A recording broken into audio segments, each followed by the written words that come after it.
it's Anne and welcome back to my channel. So in today's video, magka-color ako ng hair ko and ang gagamitin ko pang color is itong Lisay Creamy Bubble Color in the shade Raspberry Brown.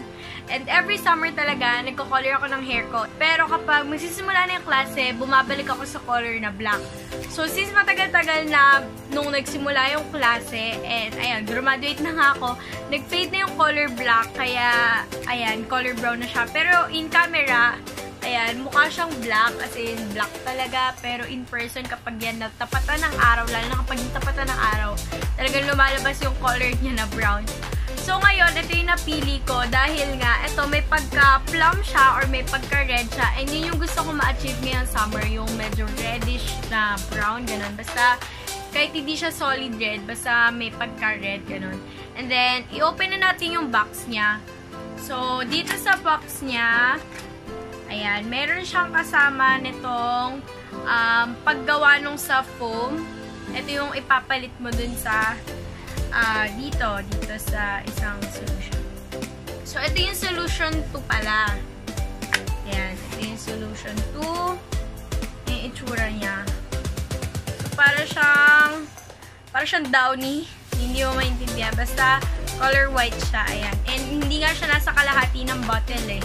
As in, basta konti lang talaga siya. So, ito yung solution 2 and then ito yung solution 1. Ayan, nakalagay siya dito sa maliit na color black na bottle. And then, meron dito sa loob na kasamang mga ganito. So, ito yung gloves. And then, ito yung rinse off treatment. So, kapag tapos mong coloran yung hair mo, kapag maliligo ka na, ito yung gagamitin mo. So, dito naman, meron din siyang kasama netong parang papel kung saan nakalagay, kung paano mo siya gagamitin, ganon. Everything na kailangan mo malaman sa pagko-color, andito siya. So, meron dito sa likod ng box kung paano mo gagamitin itong mga toy, solution 2, solution 1, and kung paano mo kukolorin yung hair mo. And according dito, 20 to 30 minutes lang yung kailangan mo para makulayan yung hair mo. So, ang maganda dito is, hindi siya tulad ng ibang pangkulay na kailangan mo pang hati-hatiin yung hair mo or i-part by part para makulayan yung hair mo. Kasi ito nga, bubble siya. So, less hassle and parang naglalaro ka lang, to be honest. So, if gagamitin nyo to, make sure na gumamit kayo ng gloves para safe and hindi madumihan or madikitan ng pangkulay yung hands nyo. Kasi medyo mahirap tanggalin ng pangkulay sa kamay. So, itong around ng forehead nyo or yung neck nyo, lagyan nyo ng petroleum jelly para hindi dumikit yung kulay. Disclaimer lang, hindi to sponsored video. Nakuha ko po itong pangkulay na to nung meet and greet ni Hazel Ollie and Tyra kasi umattend ako doon. So, medyo matagal na siya sa akin. Pero alam ko naman, hindi naman basta-basta na sisira yung mga pangkulay ng buhok. Kaya, I think pwede pa rin naman siyang gamitin. So, bago pala yung lahat, mag-skin allergy test muna kayo for 2 days. Ayan, before each use of the product. Para sure na wala kayong allergy or hindi kayo magkaroon ng rashes or everything. Para din safe yung scalp nyo, yung skin nyo.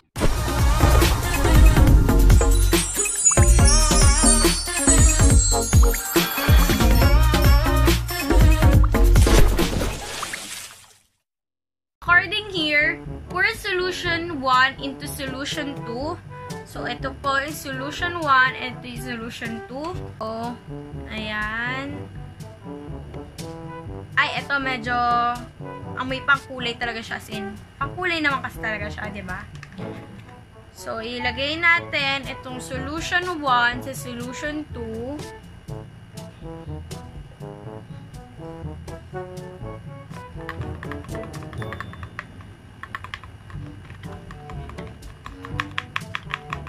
Tinatakta ko lang para walang masayang na product. Para sure na simot. Ayan.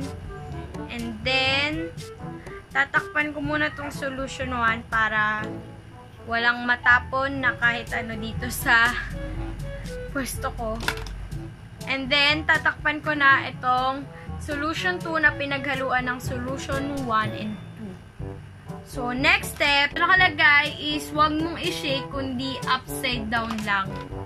So, make sure na nakasara talaga ng mabuti. And wait, lalatag ko lang to sa harapan ko para sure na walang matatapon. Kasi mahirap maglinis kapag ganun eh. Ayan. So, upside down lang natin. Huwag natin shake. So, 1, 2, 3, 4, 5. Then, next is, papalitan mo ito, cap niya, neto. Wait. Magsusuot muna pala ako ng gloves kasi tuloy-tuloy na yan eh. Make sure na mag-gloves kayo ha. Kasi mahirap nga maglinis. Ayan. Meron namang libreng gloves kaya gamitin nyo kasi sayang naman kung hindi nyo gagamitin, di ba? Ayan. Gloves lang ako. Papalitan ko na tong cap na to. Netong solution 2. Netong pump. Pump it like that. So, make sure na nakalock siya. Ayan, nakalock na siya. And then, next is, para mapalabas mo yung color, wait, tingin ko muna yung hair ko. Hindi ako naglagay ng petroleum jelly, so bahala na. Pero kayo maglagay kayo ng petroleum jelly, don't be like me.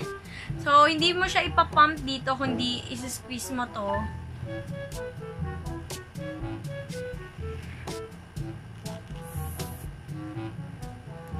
Yan.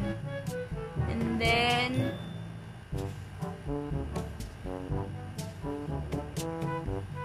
lang talaga naglalaro. So, make sure na makukulayan tong roots nyo ha. Kasi ang pangit naman ng ipa-ombre effect dyan.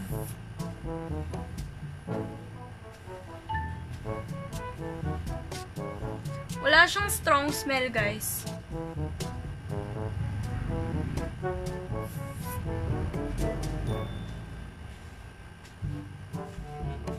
Hindi nyo maganda sa kanya. Kasi yung mga ibang pangkulay, may strong smell. So, wag sana makulayan yung tenga ko, no?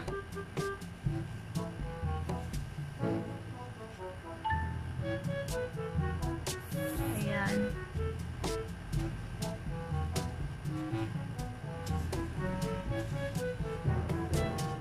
So, make sure na yung likod ng hair nyo, malalagyan nyo din. Ang cute niya, guys. Para lang siyang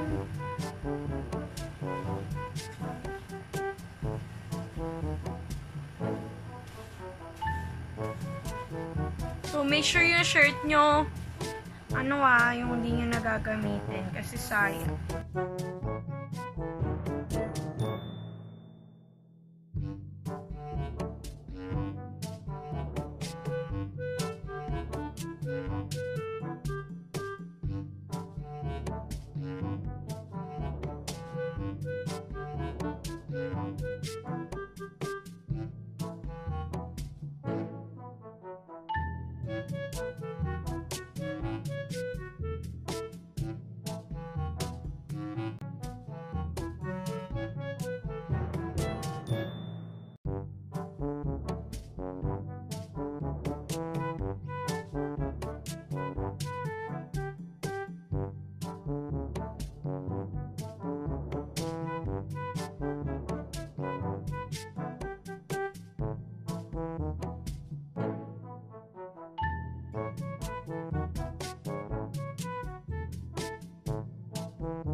ayan na itsura ng aking hair. And maghihintay lang ako ng 20 to 30 minutes para ma-rinse off ko na siya. After 20 to 30 minutes, mag-straight na ako ng shower and gagamitin ko itong rinse off treatment.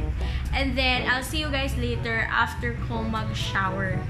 Hey guys! So, update lang dun sa buhok ko. Ayan na siya. Color brown siya. Hindi siya naging color red na gusto ko dapat. Pero, ayan siya sa natural light. So, kitang-kita na nagkulay talaga ako ng buhok. Pero okay lang. So, ko naman nag-complement yung kulay ng buhok ko sa skin color ko. So, okay na yun. Don't forget to give this video a thumbs up, leave a comment down below, and subscribe to be part of the hashtag AmazingFact. Don't forget to be kind and spread positivity. Bye guys!